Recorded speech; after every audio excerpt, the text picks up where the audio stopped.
Ya, selamat siang sahabat-sahabat semua, terutama sahabat-sahabat saya di UMKM ya. Jadi hari ini adalah eh, live saya yang kita akan bincang-bincang, tapi selain sahabat-sahabat di UMKM bisa juga yang lainnya bisa ikut bergabung. Ini atas prakarsa sahabat saya Mas Pra ya, dari Perdana Tekstil di Bandung ya. Mungkin kalau Mas Pra sudah oke. Okay.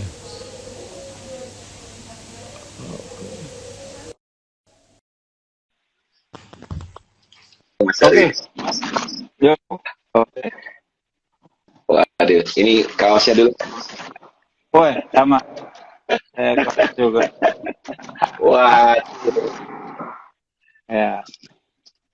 Oke. Ya. oh, Mas. Selamat sore, Mas. Terima Ya, kasih sebelumnya. ya, Selamat sore. sama-sama. Terima kasih sebelumnya, Mas. Kita dari Ya, UMKM semua diberikan ya. kesempatan, Mas Darwis, berbincang-bincang, ngobrol. Ya.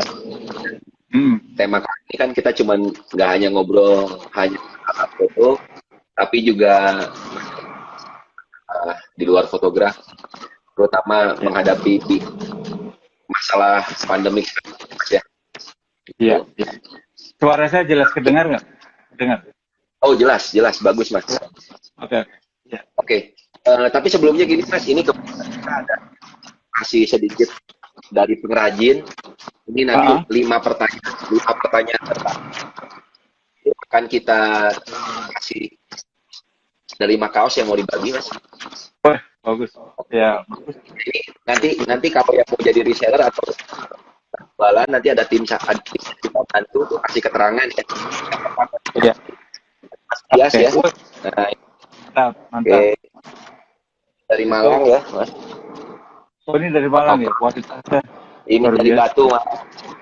Ya, Oh, oke. Timbatu. Ya, ya. Oke. Oke. Nah, ini nanti yang kedua ini dari Kirangan nih seperti nah ini yang masih dipakai Oh, ya ya, dari Batu cek. juga. Dari Oke. Batu. Ya, ya. Oke. Keren. Kemudian ini dari nah ini dari Jogja nih. Nah, dari Jogja. Oh, itu kayak beda ya, kayak jembutan ya. betul Ini betul. jembut. Nah, Ya kemudian kemarin ini juga kaos itu bagus itu. betul Mas. Ini Eh, dari Jogja juga setelan anak satu oh, setel iya, di iya. Jogja. Ah, ya, oh bagus. Oke dan satu lagi dari Bandung nih Mas. Nah, Pos. Nah, ini dari Bandung, dari Oh, Pamulang. oh ini kayak wash Oke, ya apa stone wash atau apa ya namanya istilahnya ya. betul. Iya, iya. Washing di washing Bali. Iya, Oke, washing. Bagus. Ah, mungkin lebih bagus ya. Jadi kawan-kawan yang bertanya nanti di ini ya, diundi ya ya, siapa yang dapat ya. Ya. ya, betul. Dan Mas rasanya sebelum sih kayaknya Mas Pra harus terus ikut supaya bisa ngelihat pertanyaan baru saya nanti ini bisa jawab ya. boleh.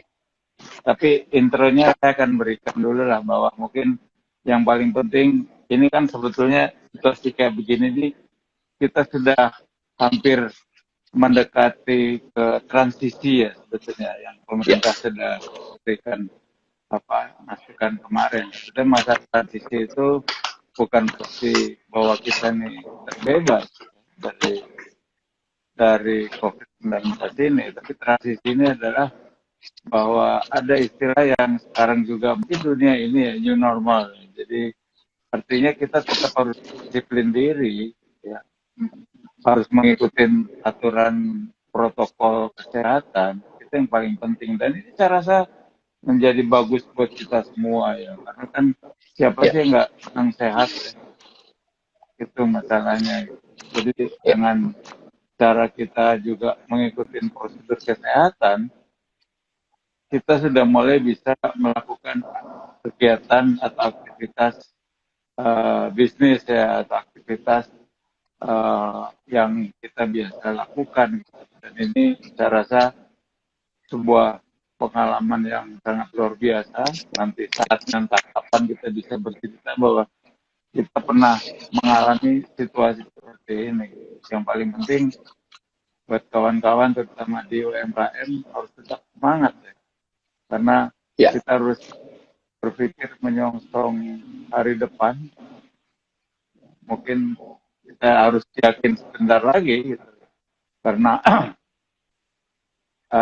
kita tahu ya bahwa ya bukan hanya kita melihat ramalan dari luar saja gitu, terhadap perekonomian Indonesia, tapi kan 3-4 tahun ke depan ini kan Asia ini menjadi pusat perekonomian dunia ya. Dan salah satunya Indonesia menjadi negara yang terbaik, nomor 4 atau nomor ya. 5 sebenarnya. Tapi itu harus kita jadikan rasa syukur kita dengan cara ya dari sejak sekarang ini kita harus tetap semangat untuk melakukan hal-hal inovasi yang nantinya manfaatnya sangat besar kemudian. Oke, Mas, sebelum sampai di lain ya, Ya, mungkin dari Mas dulu lah, perkenalkan dulu ya Mas. ya Jadi silakan. saya pengen ada dua pertanyaan sih dari saya. Yang pertama, mau tanya soal foto nih Mas. Kenapa? Mau Putus-putus, tanya Mas. soal foto ya Mas. Oke, soal foto ya Mas. Kenapa? Putus-putus. Soal foto Mas. Soal foto. Oke. Boleh. Oke. Nah, Mas Darwis kan fotografer. Tapi kan Iya. mungkin kalau dari saya sebagai orang awam, fotografer juga kan penikmat foto kan Mas. Iya. Kalau dari sisi Mas Darwis sendiri gitu, sebuah foto itu nikmatin dengan wah, ini foto keren, bagus itu sebenarnya apa gitu Mas? Maksudnya definisi putus-putus ya? Definisi foto keren gitu? Ya kalau umpamanya sebagai penikmat foto Mas Darwis ya, sebuah foto itu benar-benar bagus gitu ya, keren. Nah itu apa yang diperhatikan biasa? Tunggu, saya kok putus-putus Mas suaranya. Ya Mas, suara Mas Darwis kan putus-putus Mas. Betul. Enggak, saya nerimanya putus-putus. Kalau suara saya putus-putus enggak? Keputus-putus Mas. Oh, Keputus-putus. putus-putus. Oh, bukan berarti di sini yang enggak bagus. Oke, Oke. tapi saya sudah paham ya bahwa begini, sebetulnya setiap orang itu punya satu apa namanya indera ya, indera indera mata yang bisa melihat. Tapi sebetulnya mata itu bukan hanya untuk bisa ngelihat, bisa untuk merasakan. Nah sebetulnya di sini kalau kita bicara soal rasa, sebaiknya rasa itu kita kelola secara positif. Ya, jadi apapun yang ada di depan kita, apapun yang kita lihat, itu sebetulnya paling penting bahwa kita membiasakan diri segala sesuatu jangan melihat hal yang tidak tidak bagus. Contohnya gini, cara mumpung saya ingat, misalnya gini, kita tapi bukan dari mata ya, kita nggak suka musik jazz tapi kita nonton jazz. Begitu datang kita pasti bilang Nah, jadi unsur negatif itu udah terbawa. Nah, jadi di sini sebetulnya pada saat kita melihat sebuah gambar, visual, yang kita lihat adalah visual itu secara gambar, secara foto, itu apa yang bisa kita lihat. Dari situ baru kita bisa cerna secara positif. Nah, dari situlah karena segala sesuatu kita sudah positif, baru kita bilang, oh ini foto begini, foto bagus, foto ini. Tapi bukan berarti bahwa kalau kita sudah bedanya kalau kita sudah menggiring sesuatu yang nggak positif, kita belum ngelihat udah bilang nggak suka. Nah ini yang sebetulnya yang harus mengarahkan. Makanya kalau saya lihat bahwa semua indera yang diberikan Tuhan kita entah indera rasa, entah kita penglihatan, segala macam itu harus kita kelola secara positif dulu. Apapun Ya, bentuknya, seperti itu. Jadi bahkan misalnya saya gitu, saya kadang-kadang malah melihat sebuah cara foto orang, pasti saya melihat kok lebih bagus dari saya gitu. Kalau saya bilang kok dia bisa begitu gitu. Nah dari situlah sebetulnya ada semacam uh, pertanyaan ke diri kita untuk kita melakukan introspeksi. Karena dari kita menghargai dulu. Karena belajar menghargai itu sebetulnya impact-nya dari menghargai itu, ya kita nanti akan bisa dihargai sama orang. ya, Baru terasa gitu, oh ternyata orang dihargai itu juga bagus. Nah itu yang kita lakukan. ya. Berarti rasa itu penting ya, Mas, dilatih menghargai orang. Penting, Ya, itu sangat penting. Karena basic dari menghargai orang itu sebetulnya kayak seperti menghargai diri kita sendiri. Dan itu sebetulnya pengelolaan daripada uh, pikiran positif kita, ya. Energi positif kalau ditanya. Dan memang sebetulnya itu bisa kita lakukan, bisa kita pelajari. Tapi kalau kita sudah berpikir gitu, ada sebuah proses lah. Proses pelan-pelan menghilangkan ego kita yang nggak bagus. Ego itu penting, tapi ada beberapa hal ego yang nggak bagus. Maksudnya ya. ego itu penting pada saat kita menentukan sikap ego. Tapi pada saat kita berinteraksi sama orang, ego itu harusnya kita coba adjust. Ya, seperti itu. Ya ini sebetulnya bukan Oke, teori karena saya lakukan gitu loh. Jadi ini sebuah pengalaman saya gitu. Jadi apa yang iya saya Mas. tarakan sebetulnya pengalaman saya dari sebuah proses berkehidupan. Nah, ini pertanyaan keduanya nih Mas. Mungkin. Nah, kalau kalau dari sisi kehidupan justru, dari sisi kehidupan, Kenapa? Ah, dari sisi kehidupan ya Mas. Nah, iya. dari sisi kehidupan sebenarnya masa-masa apa sih Mas Darwis sekarang dalam bidang usaha mungkin Mas Darwis sudah mencapainya. Nah, menikmatinya itu pada saat apa sih Mas sebetulnya? Apakah pada saat Oke. sukses? Apa? Sebetulnya begini. Kalau buat saya sebuah kesuksesan itu sangat relatif. Tergantung bagaimana kita menerima sebuah kesuksesan itu dan kita bisa merasakan.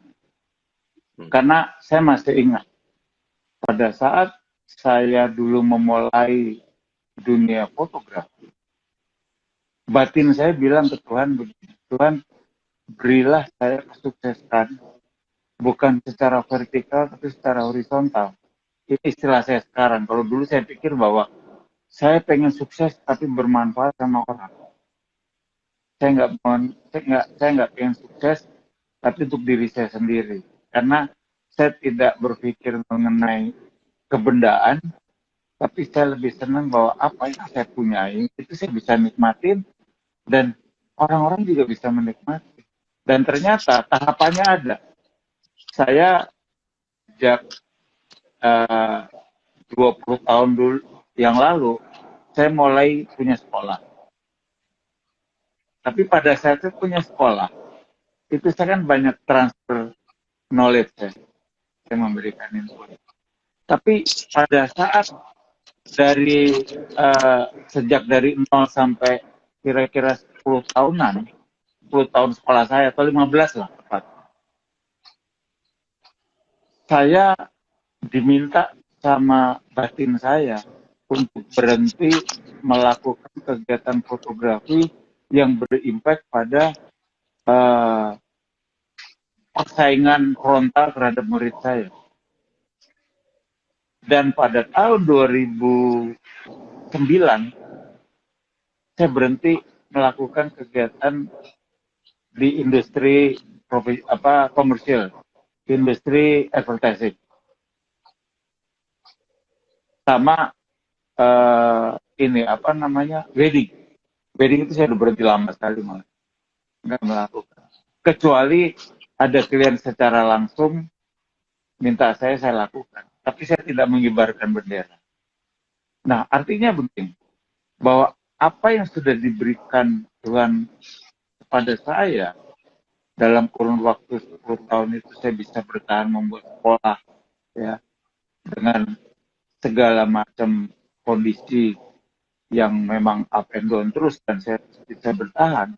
Itu semacam rasa syukur saya gitu, karena sebuah komitmen saya waktu itu. Nah, pertanyaannya adalah pada saat itu, kira-kira 10 tahun yang lalu, saya siap gak menjalankan ini? Karena begitu saya berhenti, berarti kan saya berkurang pendapatan saya. Tapi saya tanya, kamu berjanji sama batin kamu, sama diri kamu. Jadi sebetulnya kamu janji sama Tuhan. Kalau kamu masih nggak yakin sama Tuhan, berarti ya ngapain lu hidup gitu loh. Menurut saya waktu itu. Akhirnya saya tekadkan, saya berhenti. Kenyataannya setelah 10 tahun kemudian, saya kok masih bisa hidup. Dan sekarang kalau kita lihat, ya, dengan segala hormat dan respect saya, di Indonesia kira-kira 15 tahun yang lalu itu bermunculan yang namanya kursus foto. Banyak sekali. Bikin kursus, bikin. Wah. Sekarang yang bertahan cuma saya. Ya ada 1-2 mungkin, tapi nggak berapa. Tapi sebuah kursus mengajarkan profesional tapi non akademis dan tidak formal, itu cuma yang bertahan. Pertanyaan saya kenapa? Mungkin itu tadi, bahwa dengan saya coba melakukan ini, komitmen saya dulu, akhirnya proses ini saya diberikan jalan kemudahan. Nah, sebetulnya kembali lagi bahwa kalau saya bilang bahwa antara kita bekerja, kita melakukan kegiatan profesi kita dengan rezeki itu memang berbeda. Ya.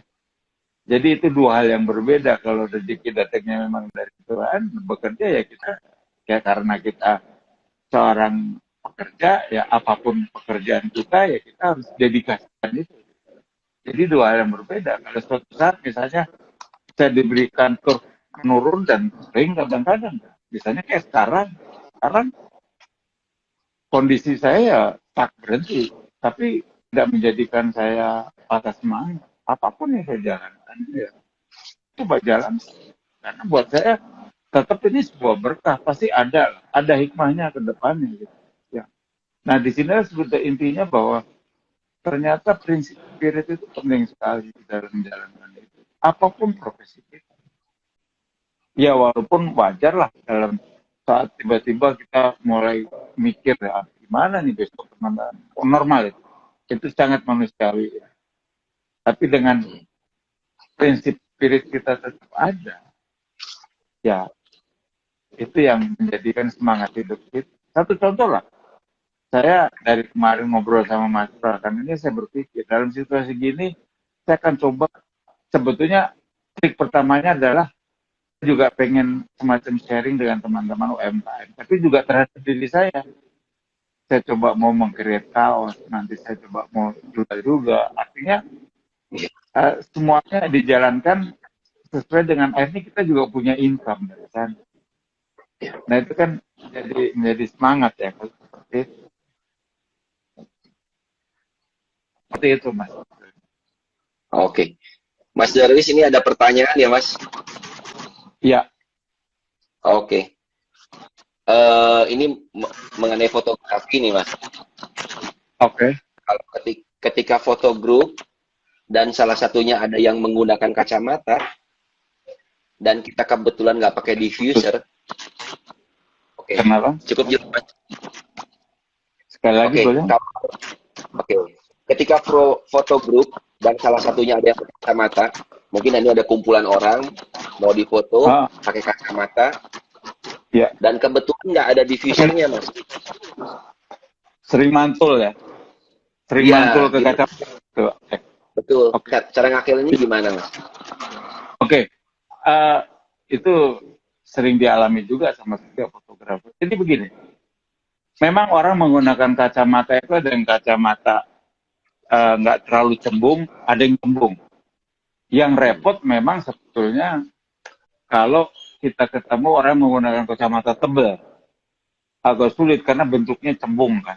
Tapi ada satu cara yang bisa kita lakukan adalah uh, kita naikkan tripod kita atau kaki lampu kita sampai tinggi sekali ke dekat, tapi dengan catatan bahwa di atas ada ceilingnya, ya, ada internetnya gitu, sampai setinggi mungkin dan bayangan lampu itu nggak kelihatan di kacamata. Baru kita bodes, ya, pakai satu atau dua lampu gitu, dan itu menghindari refleksi di mata. Tapi juga sekarang banyak orang menggunakan kacamata dengan gelas yang anti refleksi ya. Tapi kalau kita kebagian yang ketemu refleksi dan rata-rata pasti ada refleksinya, kita bisa melakukan itu. Karena intinya cuma satu itu, bahwa sudut lampu itu harus setinggi mungkin, ya. Jadi setinggi dari ini posisi. Ya seperti lampu ini, kalau saya pakai lampu ini kan, kalau saya turunkan sedikit, ya pasti ada bayang di sini saya. Sekarang nggak ada kan, karena saya bonus. Oh iya. Ya, Siap. ya. Oke. Ada lagi? Oke. Ada lagi nih pertanyaan, Mas. Apa yang seharusnya, kan ini masanya masa transisi nih, Mas. Masa transisi dari pandemik pindah ke new normal. Nah, kalau ada UMKM yang di bidang wisata itu, sarannya Mas Darwis itu gimana caranya ya, gitu, untuk di masa-masa begini tuh harusnya seperti apa?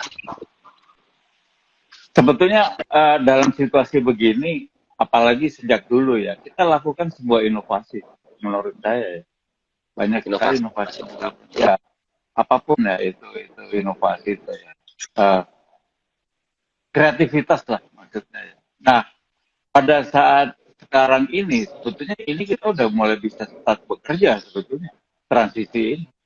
Tapi yang paling penting sebetulnya ini yang harus kita jalankan adalah selama kita mulai start bekerja lagi ini, ya kita harus sangat hati-hati, karena kalau saya lihat Jawa Timur ini aja masih luar biasa ya penyebarannya gitu. Nah, karena keteledoran sih menurut saya. Jadi sebetulnya ini hal-hal ini sangat sederhana aja. Kalau kita punya prinsip bahwa kita harus menjaga diri kita, saya rasa dengan cara yang kita lakukan kemarin, kita punya inovasi, ya, kita coba lebih berkreasi lagi. Misalnya lah, katakanlah hal-hal yang tidak perlu dilakukan secara berbarengan pada saat itu, kita bisa mulai melakukan itu dengan tetap melakukan standar kesehatan, standar ini, prosedur itu yang kita lakukan. Tapi saya yakin sih kawan-kawan semua di UMKM pasti dengan kondisi kayak gini malah menciptakan ide-ide yang menarik. Saya sangat yakin. Gak usah jauh-jauh, saya waktu pandemi aja tiba-tiba terpikir saya mau jualan kaos. Itu kan karena itu sebetulnya. Iya, Mas. Saya coba korek-korek, padahal saya bukan seorang desainer gitu, tapi saya coba melakukan itu. Dan biasanya menurut saya, nah, kita nih manusia pada saat diberikan satu kondisi keterbatasan itu malah menjadi kreatif. Karena saya belajar dari hal-hal yang kaitannya dengan art ya, dengan seni. Kan kita ini sebetulnya semua melakukan hal yang berkesenian, apalagi teman-teman di UMKM. Saya ngelihat kenapa di Eropa Timur, ya, atau misalnya kayak kita ke Ceko, ya kebetulan saya pernah ke sana ya, di Budapest, itu seninya luar biasa dibanding dengan yang lain gitu. Ternyata pada saat tahun-tahun segitu, mereka dapat pressure, dapat tekanan dari ya itu zamannya Hitler lah mungkin. Dan itu kan akhirnya dia tetap berkreasi seni kan. Jadi dalam kondisi dia tertekan, dia malah melakukan satu karya seni yang luar biasa. Karena saya lihat ini karya seni diciptakan pada tahun-tahun segitu luar biasa menurut saya. Dan ini apa ya? Apalagi kayak kita ngelihat hal-hal yang terkait dengan karya seni zaman dulu ya, yang sekarang dijadikan situs-situs itu kan pada saat itu pun pasti ada tekanan yang luar biasa, pemaksaan, tekanan ya. Tapi mereka bisa melakukan sebuah karya. Nah disinilah kita perlu belajar di situ bahwa dalam situasi kayak begitu, selama kita masih punya semangat dan spirit, pasti akan menghasilkan karya-karya yang lebih bagus. Apalagi kedepannya ini kita harus meyakini bahwa ini akan booming. Saya yakin akan booming. Satu contoh lah ya. Pada saat Bali itu tahun berapa tuh terjadi pemboman, itu kan hancur kan. Hancur benar. Kita nggak pernah bayangkan bahwa Bali itu bisa sembuh. Saya bilang sama teman saya waktu itu, karena dia baru mulai start bisnis Circle K ya, sekarang terkenal di Bali itu di mana-mana. Itu kawan saya punya. Saya sampai bilang, dia kan down banget. Saya bilang, Bud, lu lihat, 3-4 tahun, 5 tahun ke depan, ini Bali booming. Kenyataannya sekarang enggak gitu. Kita nggak pernah tahu. Ya, sekarang ini mungkin kita bisa mempunyai harapan yang sama gitu. Jadi saya rasanya gitu. Tempaan kita kena pandemi ini, saya yakin pasti bagus. Nah masalahnya kita siap nggak ke depannya ini. Jadi dengan situasi sekarang ini yang kita harapkan bahwa kawan-kawan sudah mempersiapkan diri. Dan saya yakin kalau bicara inovasi atau apa, teman-teman di UMKM pasti bahasanya gokil-gokil karyanya. Saya yakin. Tapi saya karya-karyanya aja kan luar biasa. Segala macam. Karena Iya. Oke Mas. Dan yang ya. Jadi yang terpenting itu mungkin pada saat kena tekanan itu kita bukannya diam tapi harus lebih punya kreativitas ya Mas ya. Betul, betul. Dan itu sebetulnya semacam gift dari Tuhan. Ya. Saya banyak belajar mengenai itu sih. Kadang-kadang saya lihat begini. Misalnya ada seorang pahlawan lah. Terlalu banyak pahlawan kita yang saya sebutkan deh. Begitu saya lihat, misalnya dulu dia pernah di penjara dengan situasi yang begini. Saya mikir, gila loh. Tempat mandinya aja kayak begini. Bisa ini. Ya saya pernah ke Bengkulu. Saya ngeliat apa penjaranya Pak Karno. Luar biasa. Tapi kok bisa begitu gitu.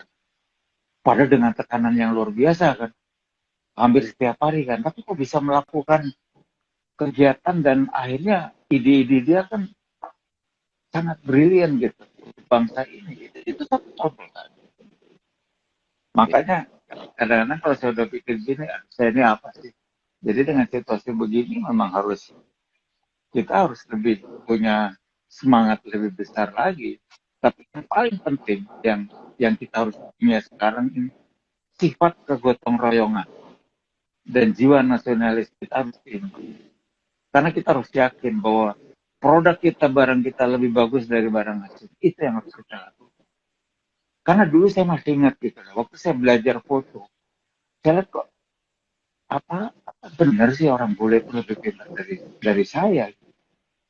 Akhirnya saya sering banyak debat gitu.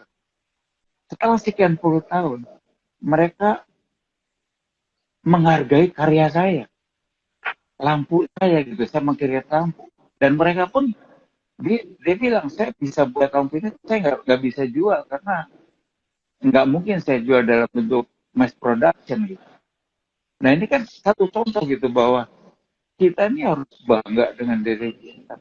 Apalagi sekarang saya lihat kan pemerintah luar biasa kan memberikan keleluasaan. Ya Bekraf misalnya ya walaupun katakanlah belum memberikan maksimal, tapi tetap kita harus punya punya ini sendiri gitu, punya ide-ide sendiri seperti itu. Jadi yang penting adalah gotong royong, sifat nasionalis yang tinggi, dan kita harus merasa yakin bahwa kita lebih bagus dari Asia. Karena kita harus belajar dari Cina lah, menurut saya. Karena banyak, saya ada beberapa sahabat saya orang Cina ya, yang kebetulan bisnis. Mereka nasionalis mereka tinggi sekali. Itu yang kita contoh. Contoh aja sederhana sekarang. Kita lihat Amerika, nasionalis mereka kurang. Ternyata coba, karena apa? Mereka masih rasis. Membedakan antara ini itu kan. Pada akhirnya apa? Dia ngalamin pandemi ini aja babak belur. Malah sekarang terjadi seperti itu. Nah, di sini apalagi kita lihat aja di media yang mereka berebut makanan, berebut itu, kayaknya nggak masuk akal. Nah, kita sebetulnya harus belajar. Nah, kita masih bersyukurlah makanan di sini nggak antri, segala macam gitu. Tapi yang masih saya rasakan kita ini kekurangan atau hilang, itu adalah sifat gotong royong kita sama jiwa nasionalis kita. Oke, Mas, ini ada pertanyaan. Ya. Nah, kalau ini fotografi nih Mas, dikaitkan UMKM lagi Mas. Ya. Kalau mau foto produk, itu corner. Kalau mau foto produk tapi budgetnya mepet Mas. Mau foto apa? Foto produk Mas. Produk. Iya. Ya. Tapi budgetnya mepet. Oh, orang yang ininya budgetnya mepet seperti itu. Betul, ya, betul. Oke. Iya, sebetulnya begini. Kita nggak boleh juga terlalu punya sifat idealis. Ya. Kalau apalagi kita bicara profesional. Profesional itu adalah sebuah komitmen. Saya seorang profesional fotografer, saya harus punya komitmen. Dan yang kedua adalah seorang profesional itu istilahnya palu gada. Apa lu mau, gua ada. Terus kita, lu ya. Nah sekarang misalnya kita lihat situasinya. Dan itu sudah saya lakukan dari dulu. Misalnya katakanlah ada klien datang ke saya. Pak, saya ini mau motret, tapi saya nggak punya dana. Saya cuma bilang, dana Bapak ada berapa saya kerjakan. Ya sekarang ini juga kemarin ada teman dia follower saya, dia bilang, Mas saya ini lagi kondisi gini semuanya hancur aja. Saya lagi mau jualan donat, tapi saya pengen motret. Saya coba motret dari hal yang mungkin mudah-mudahan dengar nih masnya ini. Cuman hasilnya nggak bagus gitu. Gimana bisa supaya bagus mas? Terus saya bilang, coba nanti kalau saya sampai Jakarta saya ajarin. Atau gini aja lah saya bilang, saya fotoin kamu nanti. Dia bilang, wah saya nggak bisa bayar. Ya nggak usah mikir bayar, saya fotoin aja. Tapi buat saya, bahwa saya melakukan ini, mudah-mudahan dengar mas, bukan sekedar bayar yang saya dapatkan, ini sebuah berkah menurut saya.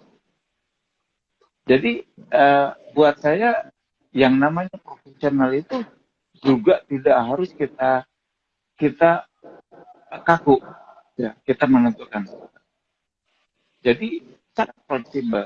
Tapi kalau misalnya katakanlah ada klien ya dengan kita tahu bahwa dia mampu lah. Misalnya contohnya lah ada produsen Indomie lah misalnya, wah dia kan pasti mampu, ada dananya, terus tiba-tiba Pak saya nggak ada, dia cuma ada duit 100.000 mau nggak mungkin. Ya. Jadi itulah yang harus kita bisa bedakan. Karena bukan berarti bahwa profesional itu kita harus semuanya kita patok dengan satu nominal tertentu gitu. Karena kita ini orang Indonesia, bukan orang bule, bukan orang asing ya. Dimana kalau di sana ya segala sesuatu dihitung dengan matematik yang jelas gitu. Tapi buat saya rasanya nggak tepat untuk di Indonesia. Dan nggak usah takut bahwa seperti itu akan mengurangi rezeki atau kehidupan kita juga. Itu loh yang buat kawan tadi ya, sahabat tadi, budget nggak usah lah. Yang paling penting kita pertama adalah kita tetap dapat. Yang kedua kita menolong orang. Suatu saat pasti akan ada klien lagi yang punya budget dan itu. Percaya dah. Karena saya ngalamin itu. Dan kadang-kadang ada sesuatu yang nggak terduga gitu. Itu yang saya alami. Jadi ini semacam sebetulnya kita harus percaya bahwa di dalam hidup ini ada semacam mukjizat dari alam yang kita nggak pernah tahu ya, datangnya pasti dari Tuhan. Ya satu contoh aja lah, saya tiba-tiba saya ketemu Mas Pra yang notabene saya random ya, terus kita coba segala macam, padannya ada satu jalur yang kita jalankan. Saya banyak dibantu, oh nanti ada ini dikenalin. Ini buat saya sebuah tidak pernah terpikirkan saya. Nah inilah sebetulnya bahwa kita harus menyadari gitu bahwa alam itu begitu luar biasanya memberikan flow terhadap kehidupan manusia. Cuma kadang-kadang manusia nggak paham itu aja.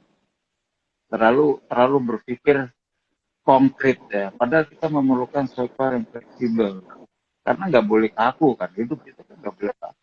Bukan sebuah kotak, tapi sesuatu yang bisa fleksibel. Jadi saya rasa diterima aja itu ya.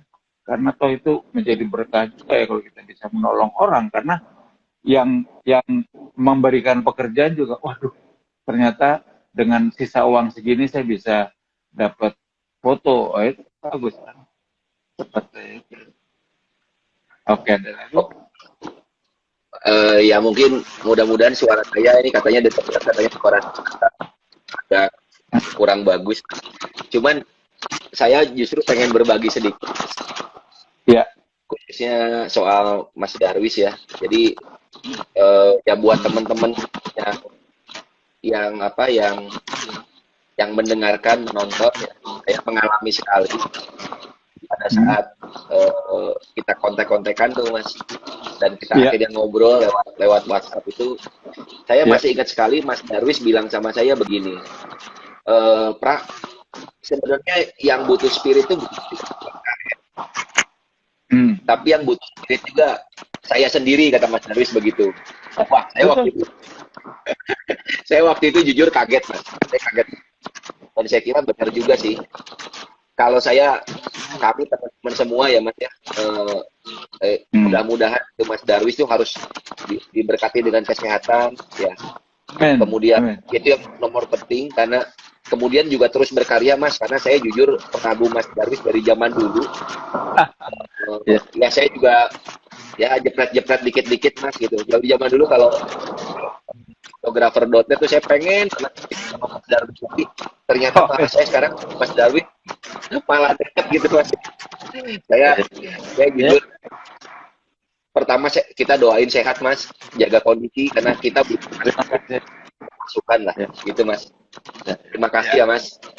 Yuk, sama-sama. Tapi kalau saya coba cerita yang tadi ya, sebetulnya itu jujur saya katakan, karena saya sendiri ngalamin impact yang luar biasa dalam 3 bulan ini, karena saya biasa bergerak, biasa saya kemana-mana, tiba-tiba saya stuck, berhenti.